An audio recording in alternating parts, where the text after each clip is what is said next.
Alright, so yun, what's up mga kabunit? Isang magandang hapon muna sa inyong lahat. Nawa po'y pagpalain tayo ng puong may kapal. At sana iligtas niya tayo sa anumang uri ng ating mga kapahamakan or sa ating mga pinupuntahan. Alright, so yun mga kabunit, sa hapong ito nandito tayo doon sa dati kong pinupuntahan, kung saan dito tayo nagko-cover kuminsan ng ating mga content sa bundok ng Bukal. Alright, so yun mga kabunit, sa hapong ito muli kong i-update kayo do sa aking kay motor kong Snappy. So medyo matagal-tagal ko na uli siyang hindi na-update sa inyo, na baka hindi nyo na nalalaman kung ano nang talaga nangyari at ano nang sitwasyon ni Snappy sa akin at serbisyo at performance niya sa akin sa araw-araw.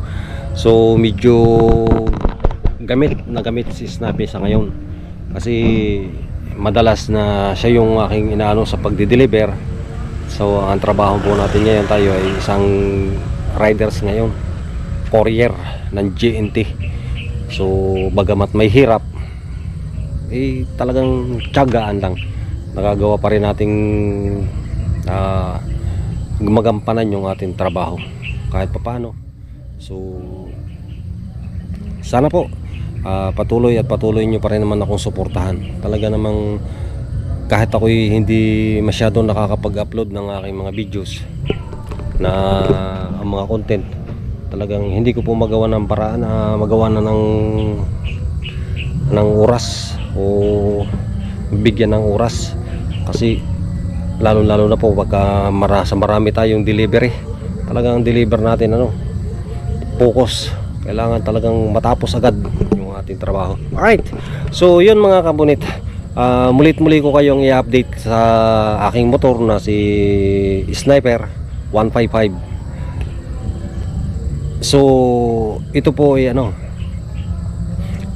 naka 3 years contract na aking babayaran. So ngayon 8 months na lang siya, 8 months ko na lang siyang babayaran ngayon, kasi kahuhulog lang natin kahapon. So bali 8 months na lang.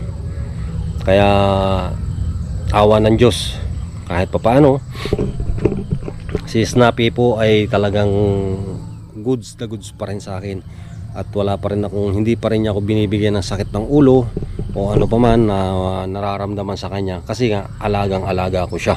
So yun, so ipakikita ko ngayon sa inyo si Snappy sa loob ng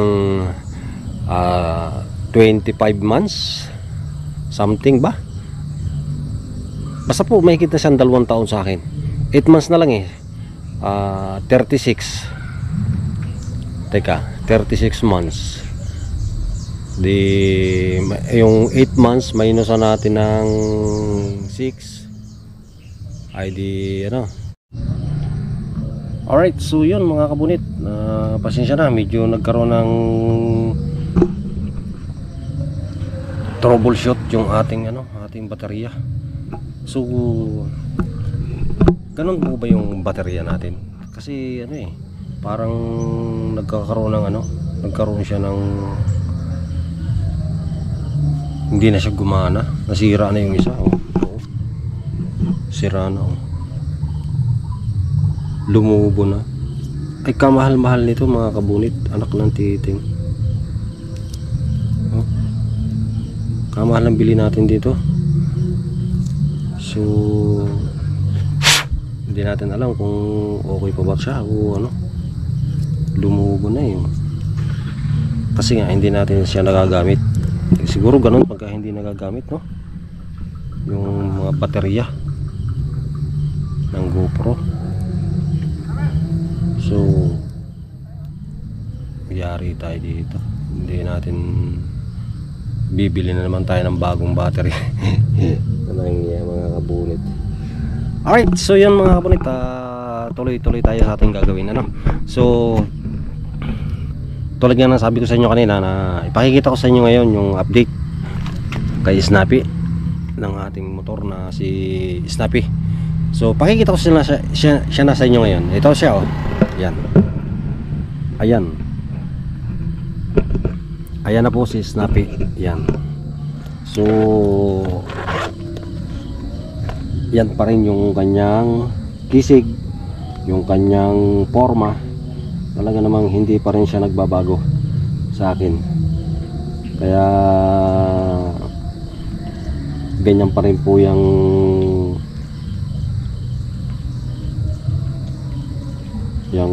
ating ating motor na si Snappy. Ayan po siya, ayan.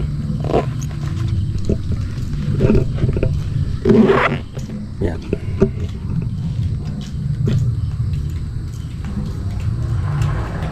Stock pa rin po lahat yan. Yan.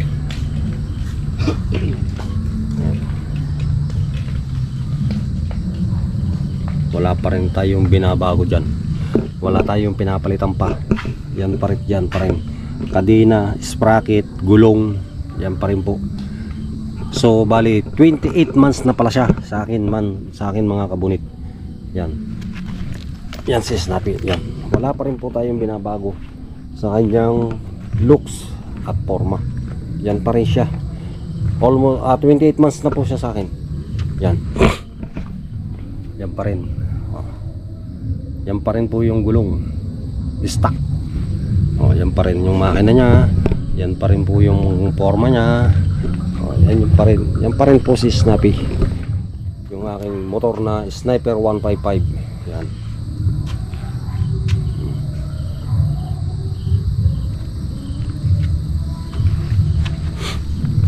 Yan pa rin. Alaga ko lang po talaga siya, hindi ko talaga siya pinababayaan. Sabi nga po hindi ko talaga siya alaga sa langis, alaga sa punas. Yan. 28 months na po yung aking motor na si Sniper 155. Yung kanyang performance sa akin, yung kanyang batak, yung kanyang bilis, basta lahat na etc. Talagang okay pa rin. Goods na goods pa. Hindi siya nagbabago. Wala pa rin pagbabago yung kanyang takbo at saka yung kanyang andar.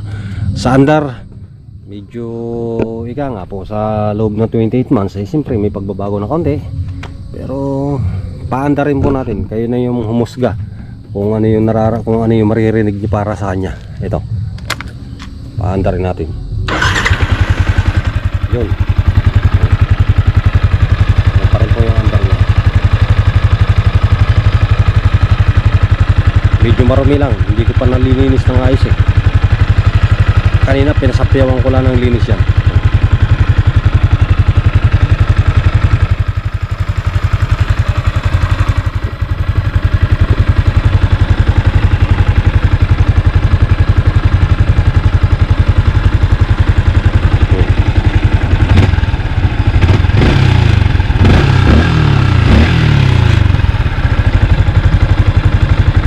Yan pa rin po yung aking Sniper 155.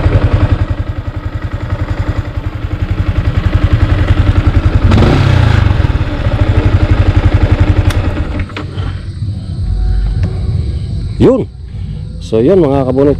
So sa motor naman po kasi tayo naman wala naman tayo masyadong idea na kung ano talaga. Basta po ang sa akin, inaalagaan ko lang siya sa langis, sa linis, sa araw-araw na ginagamit ko siya. Talagang hindi ko rin naman siya pinababayaan na madungis. Kasi po ang motor para sa akin parang tao yan eh. Pag hindi mo iningatan, hindi mo yan inalagaan, hindi ka rin yan mamahalin, hindi ka rin yan bibigyan ng magandang serbisyo. Pero pag yan po yung minamahal nyo, inaalagaan nyo, tapos mini-maintenance nyo, talagang hindi kayo bibigyan ng sakit dyan ng ulo. So yun po yung aking idea, yun yung aking karanasan sa aking mga motor na ginagawa. Kaya yun lang po yung aking may bibigay na konting tip para sa inyo mga kabunit. So yung Sa ngayon po, yan yung aking motor na si Snappy. 28 months na pala siya sa akin. Alright, so yun mga kabunit, siguro hindi na natin masyado habaan yung ating pag-update kay kabunit mo, kay Snappy Sniper 155 na ating motor na hanggang ngayon talagang yung pa rin yung serbisyo niya sa akin, hindi siya nagbabago. Talagang maganda pa rin yung kanyang serbisyo sa akin. So yun mga kabunit, so wala naman akong ibang may share pa sa inyo na para sa mga motor. Basta ang akin lang po masasabi ko sa inyo, every 2 months or kung maaari every month ipalitan nyo sila ng langis. Sa akin po, ako dito sa Snappy sa aking motor, every 2 months ko siyang pinapalitan ng langis kasi hindi naman siya tumatakbo ng malayuan, hanggang dito lang, paikot-ikot lang. Kaya 2 months lang siya ng 2 months sa akin bago ko siya palitan ng langis. Pero kung mas maganda po, kung talagang hindi kayo manghihinayang, every month po, basta na break nyo yung 1,500 udo na takbo, pwede nyo nang i-chainsaw yung inyong motor.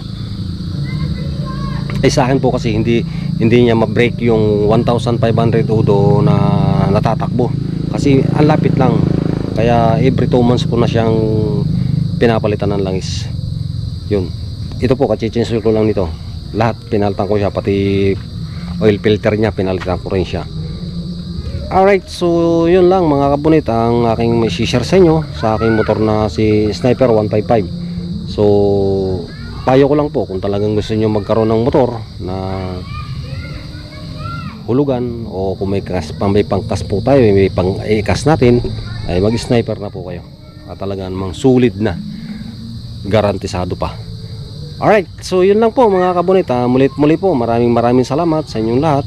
At sana po maibigan yung muli ang aking pag-update sa aking motor na si Sniper 155. Talaga namang siya pa rin yung aking siya pa rin yung number 1 para sa akin. Yun lang po, at muli maraming salamat. Hanggang dito lang po. Bye bye.